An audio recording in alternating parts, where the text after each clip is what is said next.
Welcome to the Slop Temple. We pray this video helps. You begin inside your CapCut project by importing the footage and selecting the exact clip where captions should appear. Tap Text, then Captions, and pick Auto or Manual depending on control you want. Choose the correct language and an accuracy or speech model if available, because that reduces editing time later. Once done, let CapCut run recognition on the selected segment.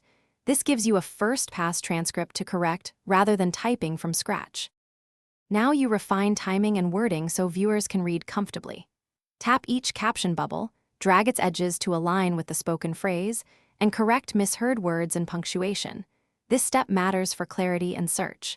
Make line breaks predictable and avoid more than 2 short lines on screen. Once you finish edits, play the clip and watch captions against the audio to catch timing slips and adjust durations to prevent overlapping or too fast changes. Finish by styling captions so they remain legible across scenes.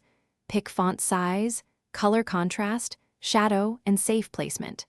Decide whether to burn captions into video or export an SRT for platforms that accept sidecar files. Test the exported file on a player before uploading.